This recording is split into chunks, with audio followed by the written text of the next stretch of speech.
So, I'm a psychologist. Unfortunately for you, I'm not the kind who can cure any neuroses you brought with you today, but I am the kind who researches psychological experience and performance. My mission is to show how we can improve everyday work life in every organization, and in the process, lift the level of organizational performance, the well-being of people across society, and even our economic condition. This mission drove me to spend the past 15 years looking deeply into the hearts and minds of people at work. Think about yourself at work. Are you as engaged as you could be? What about you? Are you? Really? Well, if you are, that's great. But think about other professionals you're close to, your spouse, son, daughter, your closest friends. My guess is that at least some of them are disengaged, unhappily stressed, or both. So what's missing? What does get people deeply and satisfyingly engaged in their work? Of all the events that can deeply engage people in their work, the single most important is simply making progress on meaningful work. Progress can lift inner work life, even if it seems like just a small step forward, like Tom smashing that bug in his program, what you might call a small win.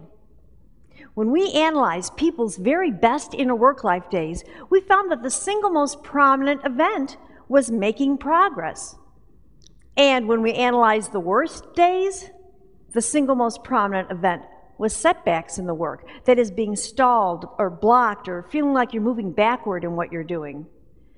That's the dark side of the progress principle. So, support people and support their progress every day.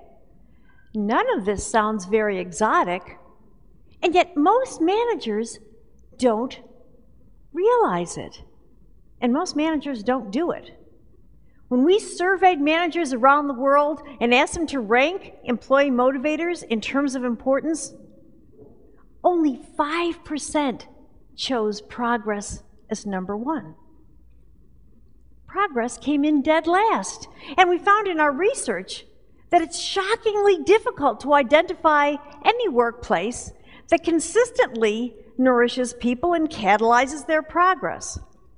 Why? Because most managers simply don't think about it.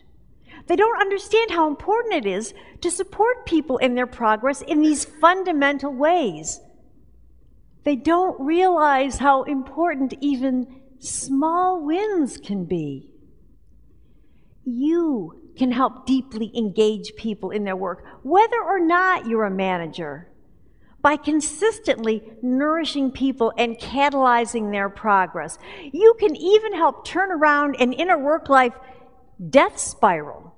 Imagine the transformation we can bring about in our ability to solve the problems of the future if all of us, whether we're leaders or individual contributors, create a climate of attention where everyone is looking for opportunities to support progress and nourish the people who are making it.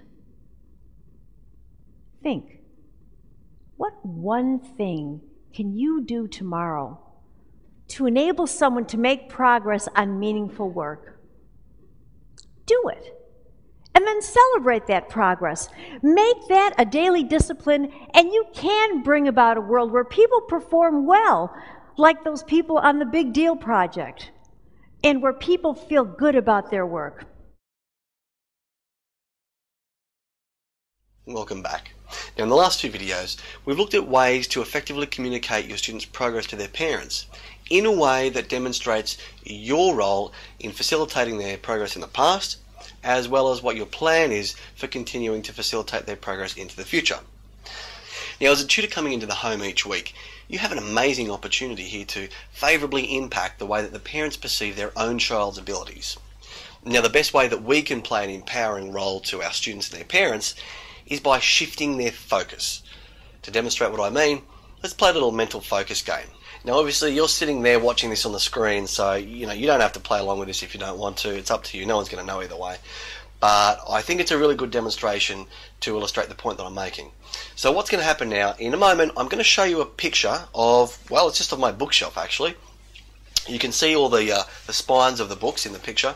And when I show you this picture, I'm going to give you 3 seconds. And in that time, I want you to count, just mentally, or you can say it out loud if you want, how many books you see which have a predominantly red spine. Okay, so you'll see the picture of the bookshelf, you see the spine of the books. Your job now is in 3 seconds, count how many books have a predominantly red spine. You ready? Okay, and here we go. 1, count, look for red. 2, look for red, keep looking for red, and 3. Okay, how did you go with that? Now here's the question. After looking at that picture, how many books did you count that were predominantly blue? That's right, blue. Yes, it is a trick question. Don't pause the video or go back. That's not the point. This time, I'm going to show you the same picture again. And this time, I want you to count how many books you see whose spine is predominantly blue instead. Okay? Are you ready, set, go? Okay, look for blue. Count the blue books. Count the blue books. Count the blue books. How many blue books can you find? And okay, time's up. Now, if you didn't play along, you missed out. But assuming that you did, I'm guessing there's a good chance that you counted more blue books the second time round. Now, why was this? Were there more blue books the second time round? No, it was the same photo. Now, there was exactly the same number of blue books there the first time round. It's just that you weren't focusing on them.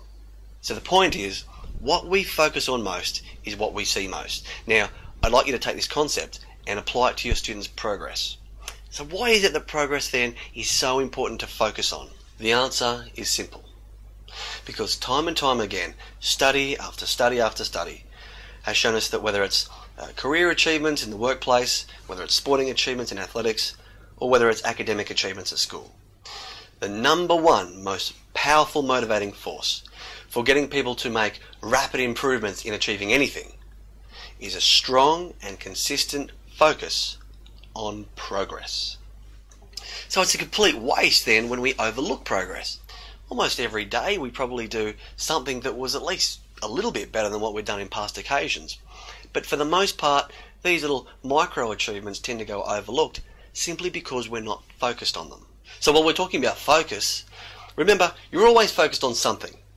At any given point in time, you're focused on something. Now, when you go into a home or an environment where your students are really struggling to overcome their hurdles, what do you think they're more likely to be focused on?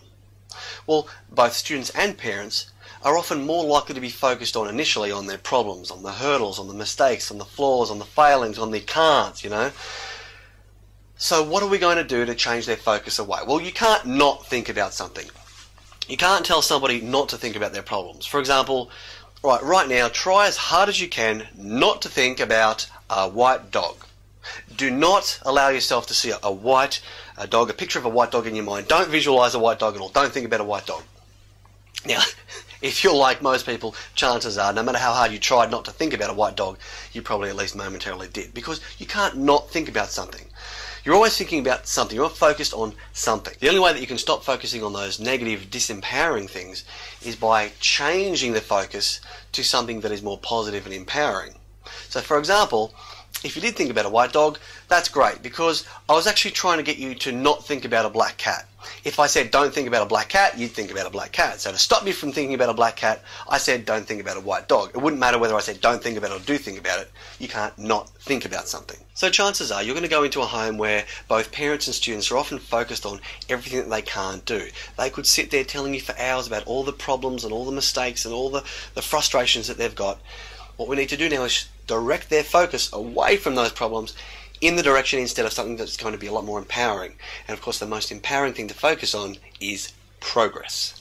So guys, look, I know that there's a lot of information packed into this very short video series, and so you might not necessarily remember all of it, but if there is one thing that I can get you to remember more than anything else, the thing that will have the most powerful impact on your ability to be an agent of change, whether it's in your role here as a tutor, whether it's out there as a school teacher, whether it's as a mum or a dad one day, whether it's as a manager, a head teacher, a deputy, a principal, in any situation where you have the responsibility of getting the best out of people, of getting them to make improvements in themselves that they didn't ever know that they were capable of. Get them to focus on every little bit of progress that they make. Once you perfect the art of getting somebody to focus on the little micro achievements, every little bit of progress, the way to then make that really have the most powerful impact is by then occasionally zooming out and looking at the bigger picture and seeing the major achievements along the way as well. So if your student's journey was like trying to climb every step in a skyscraper, think of it this way. The major achievements would be every time you get to the next floor, take a moment to look down over the staircase that you've just climbed before you go onto the next staircase and go up to the next floor. So remember that even if you're climbing a building that has 10,000 steps, you're only going to be able to do it one little step at a time.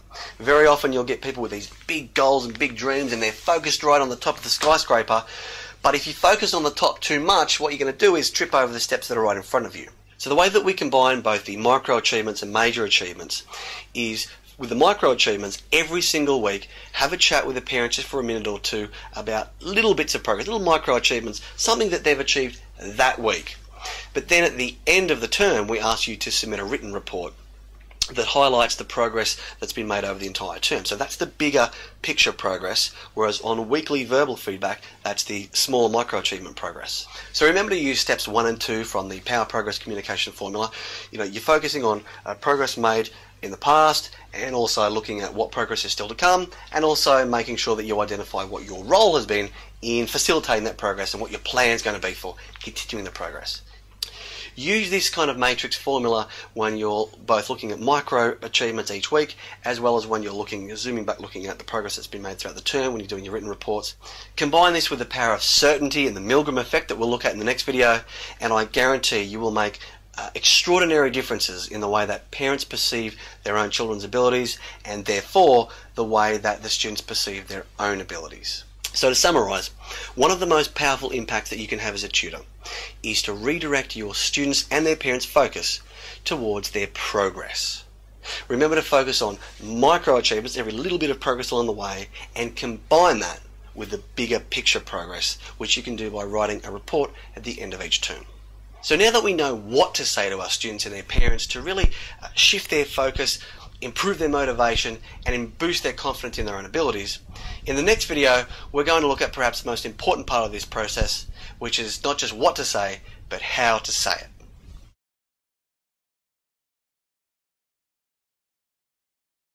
Okay, then as you work at whatever it might happen to be that matters to you, that's challenging, you get this magnificent step 4, which is making progress. Making progress at something that matters to you that's challenging is the great building block of confidence, self-esteem, motivation. You want to know how to motivate someone? That's how to do it. And those are attitudes that really do correlate with leading a great life. Those feelings of confidence, self-esteem, motivation, they really do predict. So what you need a teacher for, because this step cuts both ways. If try as you might, you make no progress. That's a major confidence buster, a self-esteem breaker. So, and a powerful demotivator. Kids who are dismissed as lazy are usually kids who've just tried one too many times and failed. So what you need a teacher, coach, parent for is to intervene when a kid is struggling and getting nowhere. And do whatever you can do to get them to make a little progress. I made progress in reading even though I ended the year the worst reader in the class. So the raw score you get is not what matters. What matters is the direction you're heading in. And then as you make that progress, as you produce whatever it is you produce, others notice. That's step 5, recognition. It doesn't mean you have to win a prize. It just means people you respect notice. Classmate, teammate, teacher, parent, grandparent, coach. That's a great feeling. That is a really, because you see, it's not just the praise, it's the validation of your, life's blood efforts. Yeah, okay, and these people I care about noticed. So I'm not working in a vacuum. So it not only consolidates that confidence, self-esteem, but it connects you in a very visceral way to the folks who are recognizing you.